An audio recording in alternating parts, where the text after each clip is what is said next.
네, 지난 한 주 정말 감사하게, 정말 행복하게 한 주를 보내고 우리가 정말 하나님께서 이 교회와 함께 하심을 저는 개인적으로 좀 경험했는데 여러분들은 어떠셨어요? 네, 그래서 이번 주에는 그 열매를 드리는 침례식을 하고, 그리고 이제 올해 연말까지 어떤 일이 쭉 진행되어지는가 하면 직원 선거, 연말기도 주일, 골든벨, 송년회로 이렇게 쭉 이어집니다. 그러니까 한 해를 성찰하고 돌아보고 한 해를 마무리하면서 이제 내년을 준비하는 시간을 우리가 보내게 되는데, 이 모든 일정이 잘 마무리되어져야지만 정말 우리가 꿈꾸는 또 한 번의 도약을 우리가 할 수 있습니다. 그래서 이 모든 일정을 위해서도 기도를 부탁드리고요. 특별히 이번 안식일 오후에 이어지는 이 재림연수원 기도회에 진짜 기도하면서 한 주를 보내기를 원하시는 분들이 있다면 함께 참여해 주시기를 부탁드리겠습니다. 그리고 여러분 들어올 때 다 받았죠? 이 골든벨에 필요한 예상 문제가 드디어 나왔습니다. 여러분 그 많은 분량을 다 공부하라고 하지 않고 300문제를 좀 뽑았는데 그러니까 전체를 좀 요약할 수 있는 그런 문제들을 쭉 추렸어요. 그래서 그것만 잘 보시더라도 우리가 무엇을 공부했는지를 좀 복습을 할 수 있습니다. 골든벨의 80%가 그 예상 문제에서 나오고요. 그리고 나머지 20%를 더 해결하고 싶은 분들이 있다면 우리 권영근 집사님이 필사한 그 책은 어떻게 보면 제가 강의한 내용을 빼곡히 하나도 안 틀리고 안 빼먹고 다 적어놨습니다. 그 책까지 보신다 그러면 완벽하게 골든벨을 대비할 수 있고, 그리고 이 골든벨을 울릴 수 있는 그 후보로 올라갈 수 있다는 생각이 듭니다. 그래서 우리가 아카데미 과정에서 함께 공부한 것들을 복습한다는 의미에서 이번에 이 골든벨을 우리가 하는 것이 굉장히 의미 있다고 생각합니다. 여러 작은 교회별로 함께 준비해 주셔서 연말까지 말씀 중심의 교회로 가는 그 하나의 흐름을 우리가 만들 수 있는 그런 의미 있는 시간이 될 수 있기를 바라고요. 또 간증자나 이런 순서다를 또 함께 우리가 참여하면서 정말 의미 있고 행복하게 안식일 오후를 좀 보내려고 생각하고 있습니다.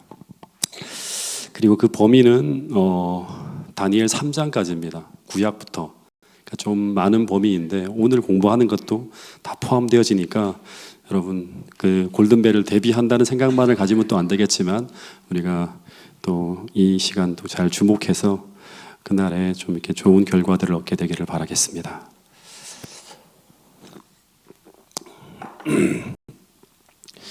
다니엘서 2장에서 이 느부갓네살이 이제 하나님의 놀라운 계시를 목도하면서 완전히 큰 충격을 받게 됩니다.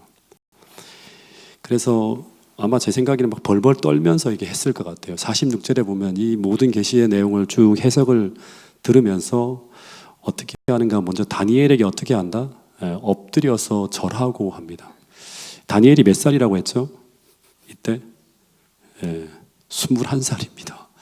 21살의 젊은 아이에게 이 느부갓네살 왕이 절했다고 하는 것은 뭐예요? 완전히 두려움에 압도되었다는 거죠. 그리고 다니엘에게 향품과 예물을 드리면서 하나님이 참으로 모든 신의 신이요 모든 왕의 주제시라고 하는 이런 신앙 고백 같은 그런 이야기를 쭉 합니다. 그리고 48절에 왕이 다니엘을 높여서 귀한 선물을 많이 주며 바벨론 온 도를 다스리게 했고, 이 말은 이제 중앙 정치의 요직에 이제 다니엘을 앉힌 거예요. 그리고 모든 박사의 어른으로 삼으며, 그러니까 바벨론의 그 엄청난 브레인 그룹, 정책을 만들고 그 다음에 무슨 의사 결정을 하는 최고 그룹의 수장으로 이제 세우는 거예요. 몇 살에? 21살입니다. 21살이라는 걸 자꾸 생각해야 됩니다. 성령으로 충만하면 하나님은 이렇게 우리를 쓰실 수 있어요. 그러니까 정상적인 절차를 밟아서 이 위치에 올라가려면 다니엘이 아무리 똑똑해도 최소한 수십 년이 걸려야 되는데 하나님이 단숨에 이 모든 것을 뛰어넘어서 다니엘을 최고의 자리에 앉혀버리는 거예요. 왜냐 그러면 이 다니엘을 통해서 해야 될 일이 있기 때문인 거예요. 세상이 너무나 급박하게 돌아가고 있었기 때문에 그런 일을 하신 거예요. 그리고 49절에 보면 또 어떤 얘기가 나오는가 하면 다니엘의 청구대로라고 합니다. 그 다니엘의 요청대로 사드락과 메삭과 아벳노고를 세워서 바벨론의 도의 일을 다스리게 하였다고 합니다. 그러니까 다니엘이 느부갓네살에게 요구한 거죠. 이 신상의 비밀은 나 혼자 알아낸 게 아니라 자신의 친구들도 함께 기도하면서 알게 되었다고. 왕이시여 아시지 않습니까? 2년 전에 3년 전이나 2년 전인가 그때 같이 했던 그 친구들을 기억하시죠? 이들에게도 공이 있습니다 해서 이 다니엘과 이 세 친구들에게 바벨론의 한 도를 다스리는 일을 맡게 합니다. 그러니까 총독이나 지방 장관 자리로 이제 가는 거죠. 그러니까 뭐 예를 든다 그러면 뭐 두로나 시돈 이런 지역의 총독이나 아니면 이제 지방 장관으로 보내지는 거죠. 그러니까 다니엘 느부갓네살의 꿈 하나로 이들이 다 출세를 하는 거예요. 그럼 여기서 우리가 하나 생각하게 되는 게 있는데, 근데 왜 하나님은 이 다니엘과 세 친구를 이렇게 바벨론에서 최고의 높은 위치로 다 올라가도록 만드셨을까 하는 것입니다. 왜 그랬을까요? 이들이 하나님 앞에 충성되이 행했기 때문에 복을 주신 것입니까? 이렇게만 생각하면 어떤 신앙이 되는가 하면 기복신앙이 됩니다. 예. 성경은 절대 기복신앙이 아니에요. 예. 이들이 하나님 앞에 충성되이 행했기 때문에 복을 주셨다고만 그렇게만 생각하면 기복신앙이 되어지고, 그러면 어떤 일이 벌어지는가 하면 이제 이 축복을 잃어버리지 않기 위해서 어떻게 할까요? 이 자리에 연연하게 됩니다. 예. 여러분, 하나님께서 이 다니엘과 세 친구에게 이런 고위직에 올라가게 만든 이유는 그 영향력을 통해서 그들이 세상에 하나님의 뜻을 나타내는 어떻게 보면 등대의 역할, 빛된 삶을 살도록 하기를 바라시면서 이들을 최고의 위치에 올린 거예요. 실제 이 다니엘과 세 친구들은 이 하나님의 거룩한 목적과 사명을 잃어버리지 않습니다. 그 모습이 바로 다니엘 3장에서 벌어지는 사건이죠. 금신상이로 이제 자기의 신앙이 위협을 받을 때 어떻게 하는가 하면 이들은 그 모든 자리를 다 초계같이 다 내려놓습니다. 다니엘서 5장이나 6장에서 벌어지는 사건을 통해서 봐도 그런 모습들이 계속 나타납니다. 즉 이들이 아무리 높은 자리에 올라가 있어도 그들은 그 자리에 연연하지 않고 언제나 신앙적 위기를 맞을 때 그들은 그 신앙을 지키기 위해 그 자리와 심지어 목숨까지도 초계같이 내놓는 사람이 바로 누군가 하면 이 다니엘과 세 친구의 모습이었다고 하는 거예요. 여러분, 이 신앙이 오늘 우리가 마지막 때 가져야 될 신앙임을 잊지 않게 되기를 간절히 바라겠습니다. 다니엘 3장으로 들어가 보면 이제 2장에서 이런 엄청난 일이 벌어졌잖아요. 그러면 3장에서 우리는 어떤 장면을 기대할까요? 느부갓네살이 회심하고 바벨론이 복음화되어지면서 막 온 천지가 하나님을 찬양하는 그런 소리가 들려야 되는데, 근데 3장에 보면 이런 왕의 회심이나 바벨론의 복음화가 진행되는 것이 아니라 다니엘서 2장의 결과를 뒤집는 사건이 벌어집니다. 이것이 바로 다니엘서 2장의 꿈에 나오는 그 신상을 이제 느부갓네살이 세우는데, 근데 신상의 금속은 어떻게 되죠? 금, 은, 동철로 다 바뀌어지는데, 이 신상은 오직 금 하나로 전체가 뒤덮인 신상이 세워지고, 그리고 다니엘과 세 친구로 하여금 이 신상에 경배하도록 강요되어지는 그런 이야기가 나옵니다. 제가 이 모습을 보면서 좀 하나 생각한 게 뭔가 하면 이 다니엘서를 보면 끝까지 이런 패턴으로 흘러가는 것을 보게 됩니다. 처음에는 이 다니엘서 1장에 보면 사단이 하나님의 성소를 부수면서 하나님을 공격했을 때, 하나님 나라를 공격했을 때 다니엘서 2장에서 하나님은 어떻게 합니까? 비록 성소는 무너졌지만 이 다니엘과 세 친구가 하나님의 성소가 되어서 바벨론 땅에 여전히 하나님의 존재하심을 계속 알리는 반격을 시도합니다. 그렇죠. 3장에서 다시 사단은 어떻게 하는가 하면 두랍 형제의 신상을 세우고 신상을 경배하도록 풀무불로 강요하면서 인간 성소들을 다 파괴하려고 하는 거예요. 근데 이런 도전과 응전이 언제까지 이루어지는가 하면 다니엘이 죽을 때까지 계속 반복되어집니다. 한 고비가 넘어가서 계속 평안이 지속되어지는 게 아니라 계속 도전과 응전이 반복되어지는 거예요. 마찬가지로 우리 인생도 우리 생명이 마치는 그 순간까지 끊임없이 이 도전과 응전의 싸움이 끝나지 않을 것이라고 하는 걸 기억해야 돼요. 왜냐하면 사단은 사라지지 않기 때문이에요. 그래서 우리는 끝까지 믿음으로 하나님을 붙들고 무덤에 들어가는 그 순간까지 이 말씀과 기도와 믿음으로 살아가는 신앙적 무기를 내려놓아서는 안 된다고 하는 것입니다. 실제 다니엘도 보면 90이 가까워지는 그 순간까지 어떤 일이 벌어집니까? 사자굴 속으로 들어가는 그 치열한 선악의 내쟁투가 계속 되어지는 걸 볼 수 있습니다. 요한도 마찬가지죠. 80, 90의 기름 가마니에 들어가고 밤모섬에 끌려가는 치열한 전쟁이 그가 죽을 때까지 벌어지고 있었다고 하는 것입니다. 여러분, 우리가 생명이 마치는 그 순간까지 신앙적 무기를 붙들고 우리는 선악의 싸움터에, 전쟁터에서 하나님을 위해 싸우는 군대로 부름받은 사람들이 여러분과 저라고 하는 사실을 잊어버리지 않고 계속 믿음으로 살아갈 수 있게 되기를 간절히 바라겠습니다. 다니엘 3장에 들어가면 이제 3장 1절에 보면 이런 말씀이 있습니다. 같이 한번 읽어보겠습니다. 시작. 느부갓네살 왕이 금으로 신상을 만들었으니 고는 60규빗이요 광은 6규빗이라. 그것을 바벨론도의 두라 평지에 세웠더라. 여기 보면 이 신상이 세워진 장소가 나오는데 어디인가 하면 이제 두라 평지라고 하는데요.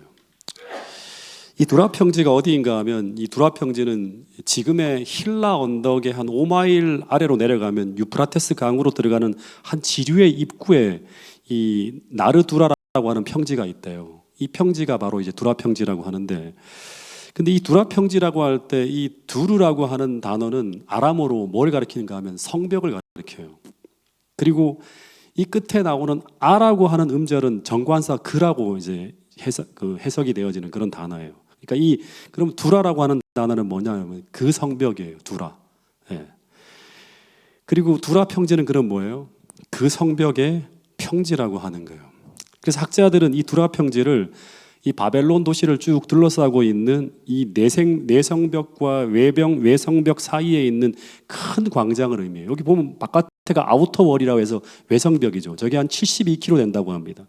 그리고 내성벽은 한 11마일, 18km가 되는데 그 외성벽과 내성벽 사이에 보면 큰 광장이 있다고 합니다. 예. 그 넓은 광장에 뭐가 세워졌다? 예, 신상이 세워진 거예요. 이 외성벽과 내성벽 사이에. 그리고 이 신상의 사이즈가 나와요. 그러니까 도시 안에서 다 볼 수 있는 신상이죠. 저기 세워지는 과정도 다 보는 거예요. 다니엘은 다 지켜봤을 거예요. 신상의 사이즈가 나오는데 고가 60규빗이라고 하는데 광은 이제 고는 높이죠. 광은 6규빗이라고 합니다. 광은 넓이입니다.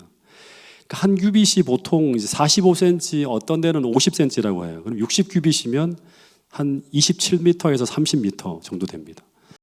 넓이는 2.7m에서 한 3m 정도 되는 이 정도 높이예요. 30m 정도면 아파트 몇 층 정도 높이가 될까요? 네. 아파트 15층 정도 높이가 된다고 합니다. 저희 집에서 이렇게 내려다보는 그 정도 이렇게 높이가 돼요. 비교해 보면 우리가 어저께 교회 소풍을 어디로 갔죠? 낙산사로 갔죠. 낙산사에 가면 뭐가 있는가 하면 어마어마한 불상을 봤을 거예요. 많은 분들이. 이 해수보살상의 높이가 몇 미터인지 아십니까? 적어놨네요, 제가. 친절하게. 15m입니다. 그러니까 이거의 2배예요. 이것도 어마어마했잖아요. 저거의 2배면 엄청나게 큰 거예요. 그리고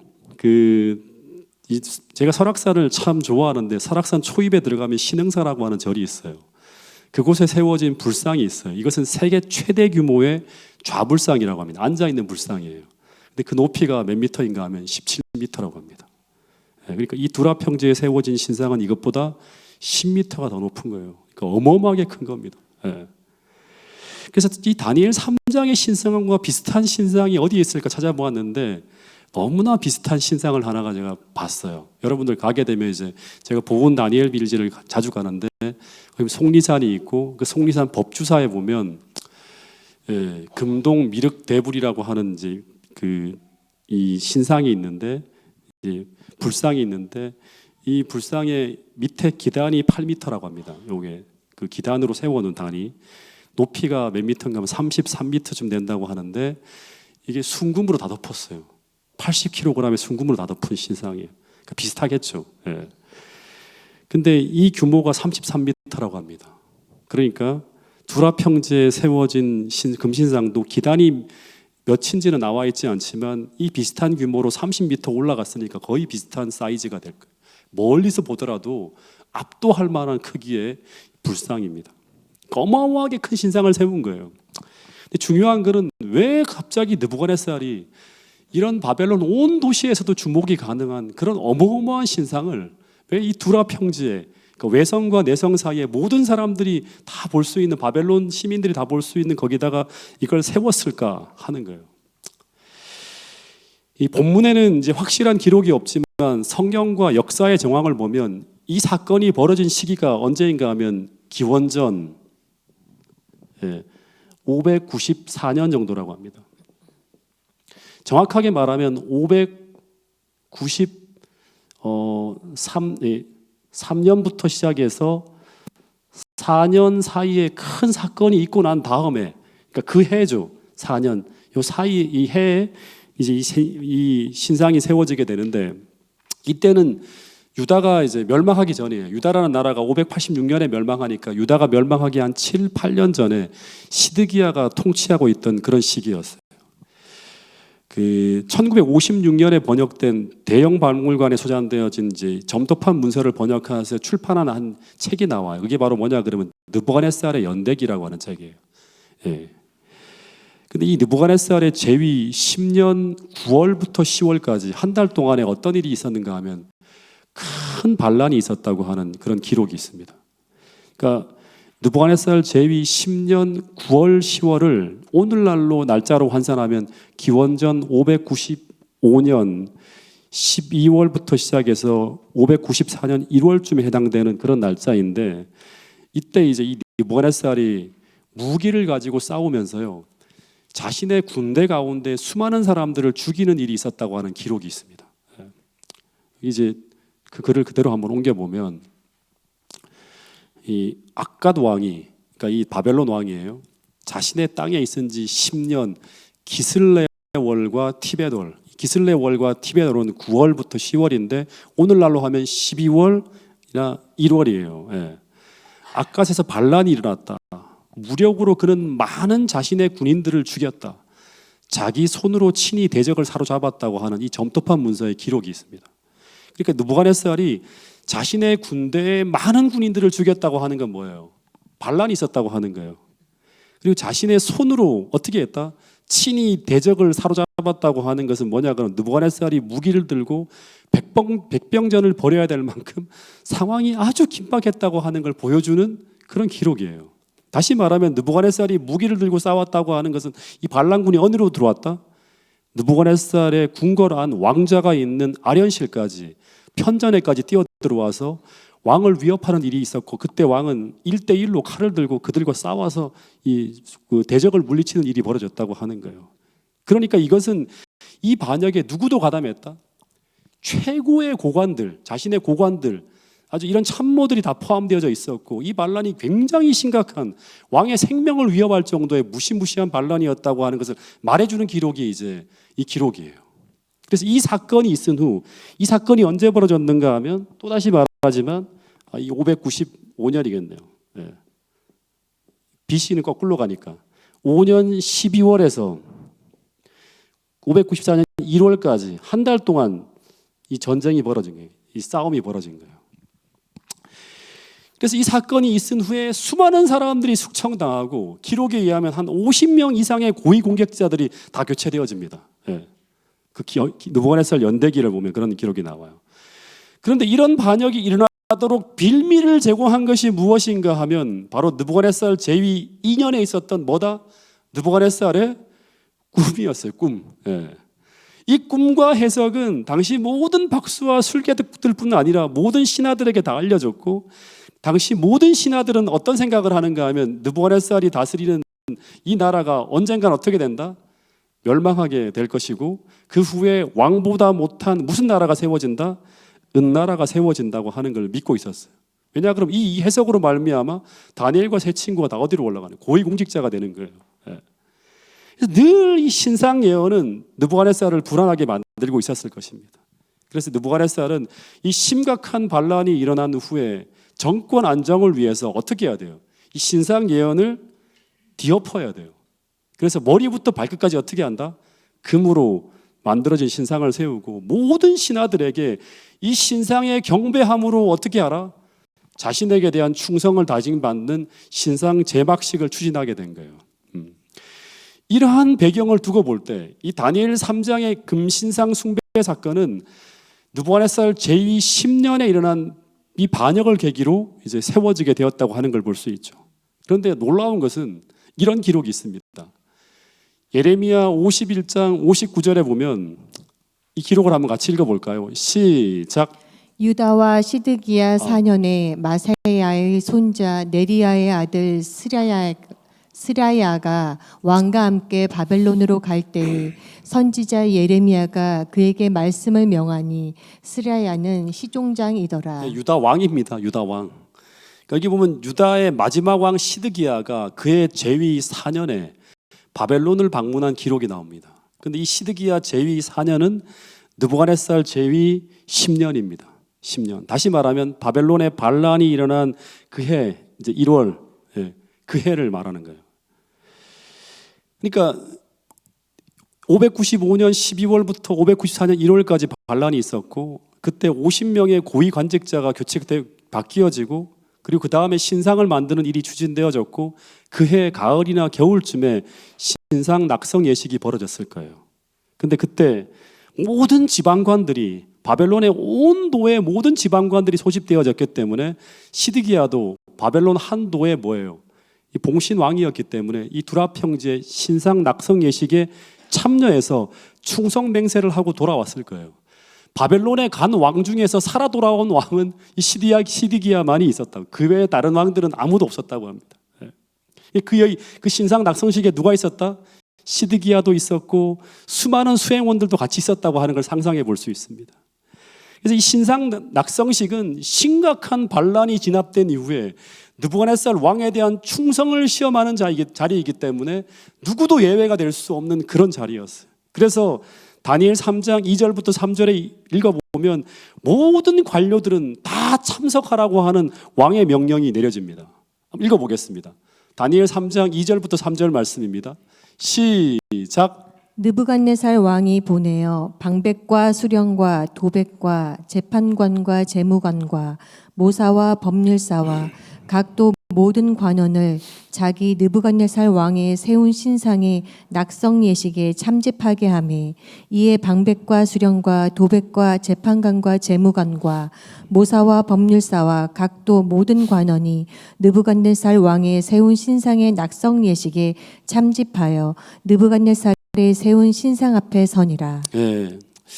여기서 잠깐 우리가 한 번 더 생각해 봐야 되는 게 뭐냐 그러면 이 신상의 규모를 살펴보면 높이가 60이고 광은 6이라고 하는 단어가 나옵니다. 근데 이 6이라고 하는 단어가 우리가 좀 주목해 볼 필요가 있습니다. 6.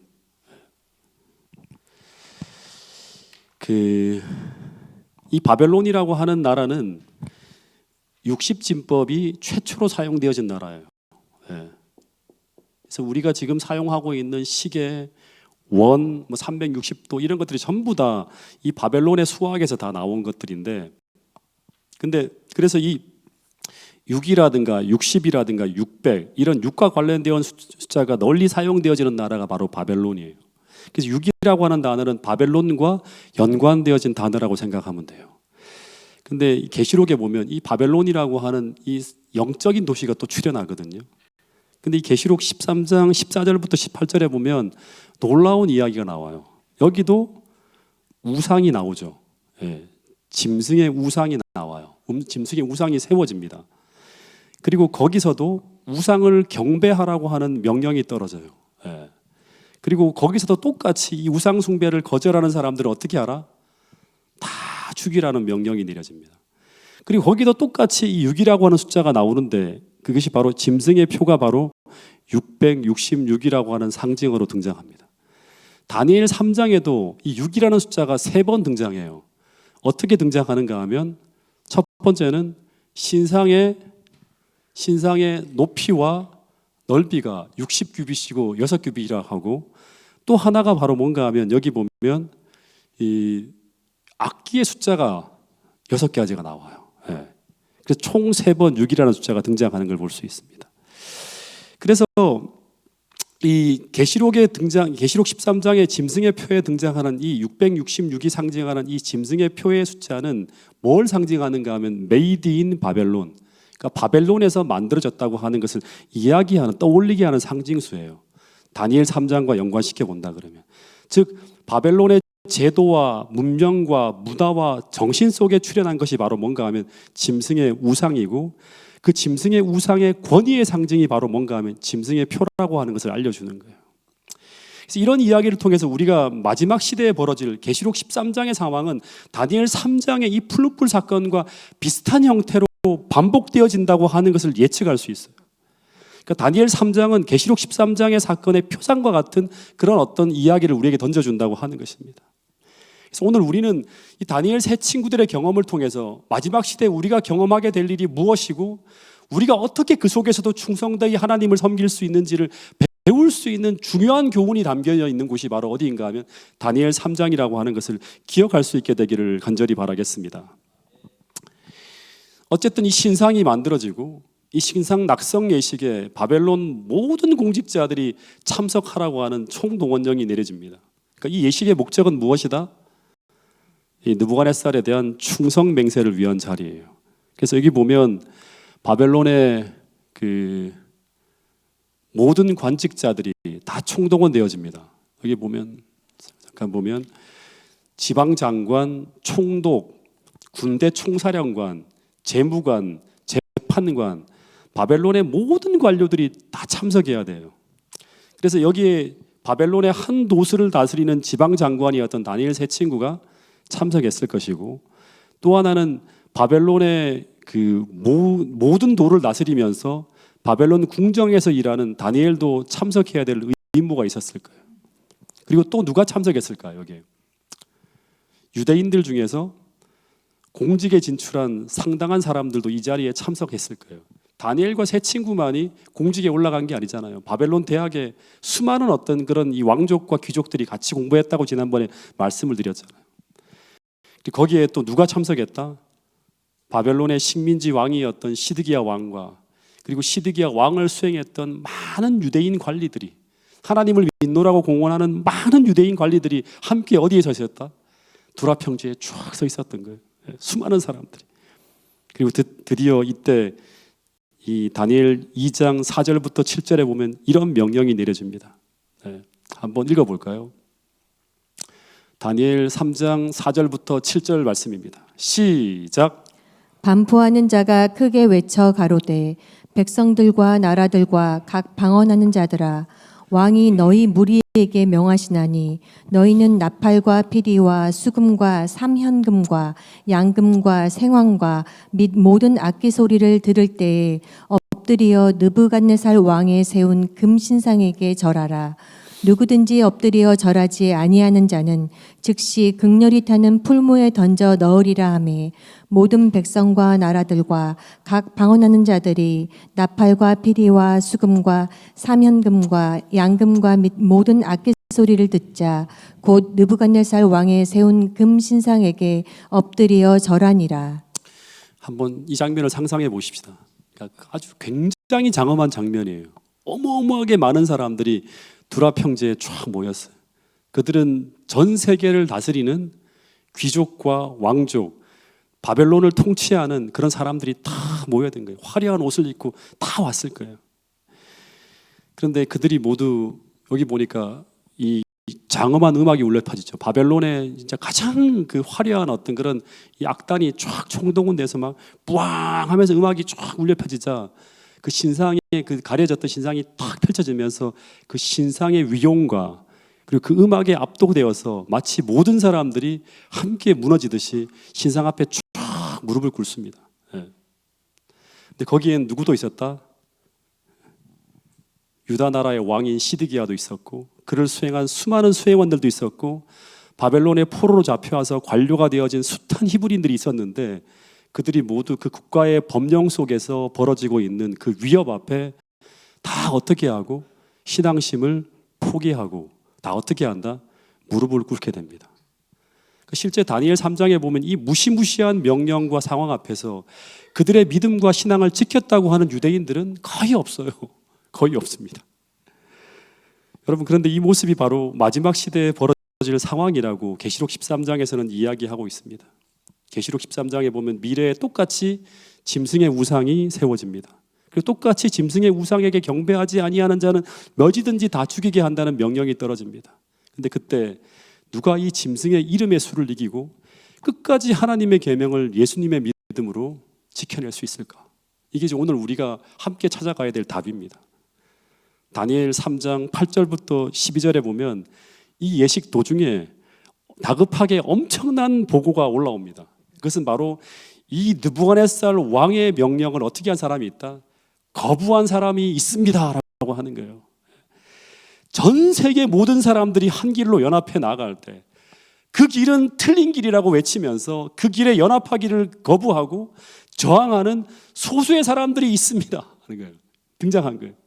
근데 이들을 계시록 15장에서는 뭐라고 하는가 하면 짐승과 그 이름의 수를 이기는 자들이라 표현되어지고 있고요. 계시록 14장에서는 하나님의 계명과 하나님의 계명을 예수의 믿음으로 지키는 성도로 표상되어지는 자들이고, 계시록 12장에서는 여자의 남은 자손으로 표상되어지는 사람들이에요. 근데 이들이 다니엘 3장 8절부터 12절에서는 그들이 누구인가 하면 바로 다니엘의 새 친구라고 하는 것입니다. 여러분, 이 모습 속에 여러분들의 모습이 투영되어져야 되고 여러분들의 신앙이 나타나야 된다고 하는 사실을 기억할 수 있게 되기를 간절히 바라겠습니다. 한번 읽어보겠습니다. 다니엘 3장 8절부터 12절 말씀이에요. 시작. 그때 어떤 갈대아 사람들이 나와 유다 사람들을 참소하니라. 그들이 느부갓네살 왕에게 고하여 가로되, 왕이여 만세수를 하옵소서. 왕이여 왕이 명령을 내리사 무릇 사람마다 나팔과 피리와 수금과 사면금과 양금과 생황과 및 모든 악기 소리를 듣거든 엎드려 금 신상에게 절할 것이라. 누구든지 엎드려 절하지 아니하는 자는 극렬히 타는 풀무 가운데 던져 넣음을 당하리라 하지 아니하셨나이까. 이제 몇 유다 사람 사드락과 메삭과 아벳느고는 왕이 세워 바벨론 도를 다스리게 하신 자이언을, 왕이여 이 사람들이 왕을 높이지 아니하며 왕의 신들을 섬기지 아니하며 왕이 세우신 금신상에게 절하지 아니하나이다. 여러분, 여기서 선악간에 엄청나고도 격렬한 충돌이 벌어지는 거예요. 그러니까 다니엘서를 보면 큰 충돌이 3번 정도 벌어집니다. 3회 정도. 그러니까 이거를 세계사에 전쟁사에 기록되지 않지만 다니엘서를 보면 선악의 엄청난 충돌이 싸움이 벌어지는 거예요. 첫 번째 충돌은 언제인가 하면 다니엘 1장 8절에 보면 다니엘이 뜻을 정해서 그 하나님이 우리에게 정하신 어떤 그런 음식물을 거부하면서 첫 번째 충돌이 있었고요. 두 번째 충돌도 3장 8절이에요. 1장 8절, 3장 8절을 우리가 주목해야 돼요. 거기에 두 번째 충돌이 벌어집니다. 세 번째 충돌은 언제일까요? 다니엘서 6장 10절에 사자굴 사건에서 벌어진 세 번째 충돌이 벌어집니다. 이 다니엘서에 등장하는 이 세 번의 충돌은 한마디로 말하면 선악간에 벌어진 대쟁투였어요. 선악간에 벌어진 대쟁투. 그런데 그 시작은, 그 사건의 발단은 뭔가 하면 모두 다 한 개인의 신앙적 양심 속에서 벌어진 작은 일이었다고 하는 거예요. 어쩌면 신앙 양심이 예민하지 않은 사람들에게는 이건 너무나 사소한 작은 일일 수도 있었어요. 왕궁에서 3년간 왕이 하사한 음식을 먹는 것, 크게 꺼리낌 없이 먹을 수도 있었습니다. 음식물이 뭐 중요한가? 여기서 살아남기 위해서 3년간 적당하게 먹으면 되지 않나? 하나님은 내 형편을 잘 아시기 때문에 내가 이렇게 살아가는 것을 이해해 주실 거야 라고 하면서 사소하게 생각할 수도 있는 문제였어요. 오늘 우리들에게는. 그리고 신상 낙성 예식, 머리를 숙이며 경배하는 것, 이거를 거부하면 어떤 일이 벌어지는가 하면 예식이 엉망진창이 되는 거예요. 느부갓네살과 우리의 관계를 생각할 때 잠깐 머리를 숙이는 척만 하면 되지 크게 문제가 안 될 수 있어요. 왜냐하면 내 마음이 중요하지. 내가 마르둑을 경배하지 않는다는 것은 하나님도 잘 알고 있지 않나. 잠깐 신상을 경배하는 일이 정말 작은 일일 수 있어요. 근데 다니엘과 세 친구들은 이것을 너무나 중요하게 생각했다고 하는 거예요. 그래서 그들은 신앙적 양심에 꺼리끼지 않게 살으려고 그 작은 일에도 충성되이 살기 위해서 노력하며 몸부림치며 살아갔던 사람들이 바로 누구인가 하면 그 시대, 그 어두운 시대 하나님의 빛을 전하는 다니엘과 세 친구들이었다고 하는 거예요. 근데 한 개인의 신앙 양심 속에서 벌어지고 있는 이 신앙적 양심을 굴복시키기 위해서 다니엘 3장에서는 바벨론 전체의 권력이 동원되어지고 다니엘서 6장에서는 페르시아 전체의 권력이 동원되어지는 거예요. 한 사람의 신앙 양심을 무너뜨리기 위해서. 근데 그 싸움의 결과가 어떻게 나타나게 되는가 하면 그 한 개인의 신앙 양심을 철회하며 그 권력 앞에 굴복하라고 하는데 그 한 사람이 굴복하는 것이 아니야? 어떤 일이 벌어집니까? 바벨론과 페르시아 나라 전체가 하나님 앞에 무릎 꿇는 놀라운 역사가 펼쳐졌다고 하는 것이 다니엘서가 우리에게 던져주는 굉장히 중요한 메시지라고 하는 것입니다. 여러분, 그래서 저는 이 다니엘서를 연구하면서 제가 하나 생각한 것은 무엇인가 하면 이 다니엘의 세 친구들이 신상 경배를 거부한 목적이 무엇이었을까를 생각해 보았습니다. 그들이 무슨 바벨론을 개혁하고 세상을 변화시키고 세상을 뒤엎고자 하는 그런 계획을 품고 이런 일을 벌인 것이 아니라 그들은 그냥 한 그리스도인으로서 신앙 양심에 따라 신실하게 살고자 하는 그 마음 하나로 신상 경배를 거부하는 데서 문제가 시작되었다고 하는 걸 우리는 기억해야 돼요. 근데 그 문제가 선악의 대쟁투로 번지면서 일파만파 점점 더 커지게 된 거예요. 그리고 마침내 바벨론 전체가 하나님을 인정하는 조서가 내려지고 바벨론 왕 느부갓네살이 다니엘과 세 친구들 앞에서 무릎을 꿇는 놀라운 일이 펼쳐졌다고 하는 걸 우리는 기억해야 된다고 하는 것입니다. 여러분, 이 다니엘서에 정말 눈여겨봐야 되는 것은 무엇인가 하면 이 풀무불 사건의 결과와 사자굴 사건의 결과가 아니라 그 시작이 한 개인이 하나님을 정말 사랑하면서 그 믿음대로 살려고 하는 것, 신앙 양심대로 신실하게 살려고 하는 그 일에서 엄청난 개혁의 바람이 불었다고 하는 것을 우리는 놓쳐서는 안 된다고 하는 사실입니다. 여러분, 그래서 오늘 우리가 세상을 개혁하고 교회를 변화시키고자 하는 그런 비전을 품고 있는 사람이 있다면 먼저 뭘 살펴야 되는가 하면 내가 하나님과의 관계 속에서 신실한 신앙적 양심을 따라 살고자 하는 결심이 있는 자인가 하는 걸 먼저 살펴야 된다고 하는 사실을 기억할 수 있게 되기를 간절히 바라겠습니다. 그렇지 않으면 우리가 꾸고 있는 모든 꿈들은 다 헛된 꿈이 될 수 있어요. 왜냐하면 변해야 될 대상은 세상이나 교회가 아니라 먼저 나일 수 있기 때문이라고 하는 사실입니다. 어쨌든 이 다니엘과 세 친구들이 정말 주님을 너무나 사랑하는 순수하고 진실한 그리스도인이었는데, 근데 그 마음속에 담긴 이 결심, 하나님을 사랑해서 신앙 양심을 따라 살고자 하는 이 작은 결심이 이제 어떤 일을 만들어내는가 하면 이것이 바벨론 전체를 위험하는 엄청난 도전으로 변해버렸다고 하는 거예요. 이게 하나님께서 하시는 거예요. 오늘 이렇게 준비만 되어져 있으면 하나님 우리를 통해 이런 일을 하실 수 있다고 하는 거예요. 반란이 일어난 아주 예민한 상황에서 왕에 대한 절대적 충성을 맹세해야 될 자리, 그리고 느부갓네살 또 어떻게 하는가, 머리를 숙이는 이런 상황에서 머리를 숙이지 않고 있다고 하는 세 사람의 보고가 들어온 거예요. 이때 이 느부갓네살이 엄청나게 분노했을 거예요. 누가 공개적으로 나의 권위에 도전하고 있는가, 막 견딜 수 없는 분노가 치밀어서 막 쫙 읽고 있는데, 근데 그 사람들이 누구라고 합니까? 사드락과 메삭과 아벳느고라고 하는 거예요. 여러분, 우리가 평소에 진실하고 성실하게 살아야 될 이유가 여기 있어요. 이 느부갓네살은 이때 어떻게 생각하는 거예요? 아차, 이 친구들이, 난 다니엘만 생각했는데 이 세 친구들이 다 같은 믿음이라고 하는 걸 알게 돼요. 왜냐하면 다니엘과 함께 그 꿈을 기도로 풀어낸 다니엘과 가장 가까운 친구이자 이 반란이 일어난 이 위험한 상황 속에서 그나마 느부갓네살이 믿을 수 있는 진실하고 충성된 인물이 바로 누구예요? 이 세 사람이에요. 그래서 느부갓네살이 세 사람을 불러 올립니다. 그러면서 그들에게 어떤 질문을 하는가 하면 이제 거의 마지막까지 가고 있습니다. 13절 14절 이런 말을 합니다. 한번 읽어보겠습니다. 시작. 느부갓네살 왕이 노하고 분하여 사드락과 메삭과 아벳느고를 끌고 오라 명하매 드디어 그 사람들을 왕의 앞으로 끌어온지라. 느부갓네살이 그들에게 물어 가로되 사드락 메삭 아벳느고야, 너희가 내 신을 섬기지 아니하며 내가 세운 금신상에게 절하지 아니하니 짐짓 그리하였느냐. 이제라도 너희가 예비하였다가 언제든지 나팔과 피리와 수금과 사면금과 생황 및 모든 악기 소리를 듣거든 내가 만든 신상 앞에 엎드려 절하면 좋거니와, 너희가 만일 절하지 아니하면 즉시 너희를 극렬히 타는 풀무 가운데 던져 넣을 것이니 능히 너희를 내 손에서 건져낼 신이 어떤 신이겠느냐. 여러분, 이 말의 뉘앙스가 어떤 식으로 저희한테 풍겨왔는가 하면 느부갓네살이 어떻게 하는 거예요? 이 청년들을 살리려고 하는 거예요. 내 체면이고 권위고 다 물리고 이건 죽이면 안 돼. 이 사람들은 살리려고 하는 거예요. 보통의 경우라면 그냥 물어볼 필요가 없죠. 바로 저 불무불에 집어넣어 이렇게 하면 끝이에요. 근데 이 왕은 이들을 죽일 수가 없는 거예요. 왜냐하면 이들은 이 느부갓네살 왕에게 너무나 소중한 사람들인 거예요. 다니엘과 똑같은 자들이기 때문에 그 기회를 한 번 더 줄 테니까 나를 어떻게 도와달라고 하는 거예요. 이 말은 세컨 찬스를 줄 테니까 머리를 숙이는 척이라도 해. 예. 예. 엄청난 호의를 베풀고 있는 거예요. 근데 만약 이때 여러분들이 이 다니엘과 세 친구라면 우리는 어떻게 해야 될까요? 마지막 때 이렇게 사단은 우리를 옥죄어 올 수 있습니다. 이렇게 우리를 위협해 들어올 수 있어요.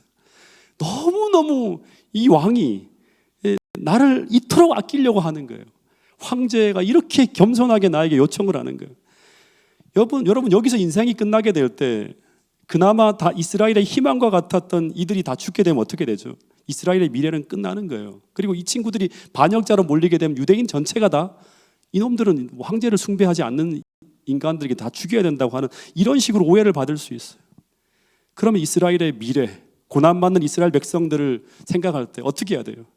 여기서 살아야 되는 게 아닌가, 이런 생각을 하게 될 수 있겠죠. 이렇게 죽는다는 것은 아무런 의미가 없는 억울한 죽음이, 어떻게 보면 의미 없는 죽음이 아닌가, 살아서 미래를 도모하는 것이 더 의미 있는 일이 아닌가, 여기서 이 황제의 말을 들어주는 것이 과연 타협하는 일인가, 이런 생각을 할 수 있어요.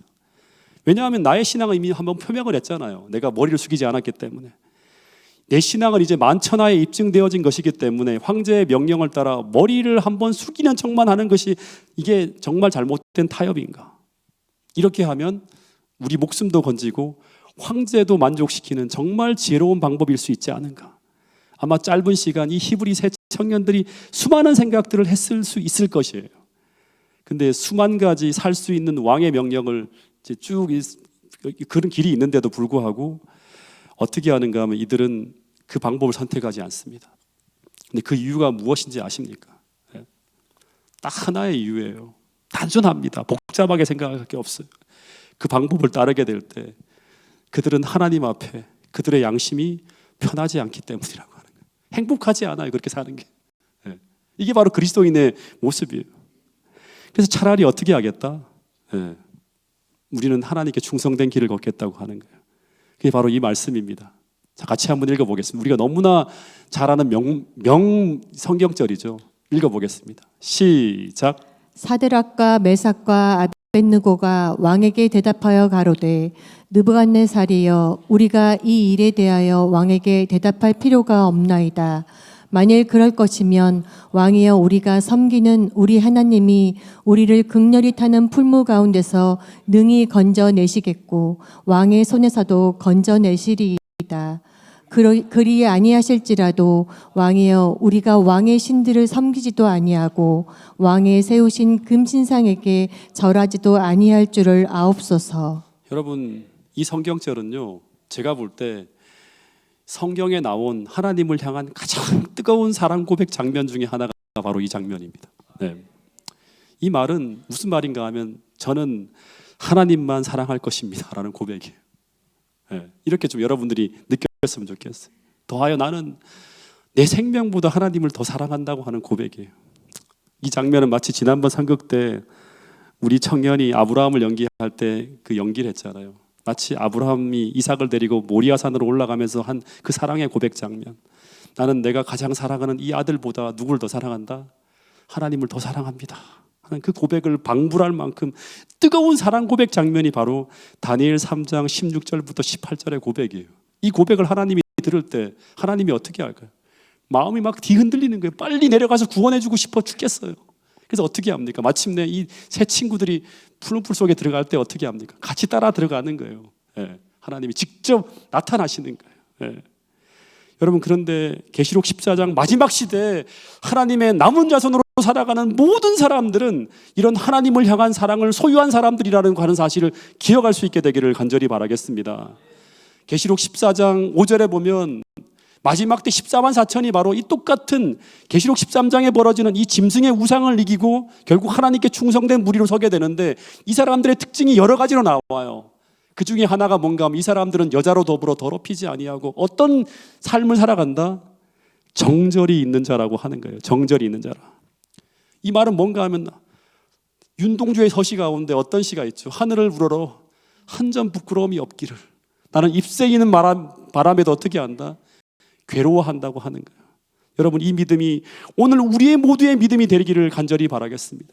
그래야지만 우리는 똑같은 현상이 마지막 때 벌어질 때 우리는 하나님 앞에 충성된 자로 다니엘과 새 친구들과 같은 그 믿음으로 짐승의 수를 이기고 끝까지 하나님 앞에 충성된 길을 걸어감으로 말미암아 하나님의 놀라운 구원을 경험할 수 있는 그런 무리로 서게 된다고 하는 사실을 기억할 수 있게 되기를 간절히 바라겠습니다. 태능교회 모든 성도들이 하나님의 계명 앞에 충성되이 신실히 따라감으로 말미암아 어린 양이 어디로 인도하든지 끝까지 주님을 쫓아가는 그 길에 이탈하지 않는 여러분과 제가 될 수 있기를 간절히 바라면서 오늘 말씀을 줄이도록 하겠습니다.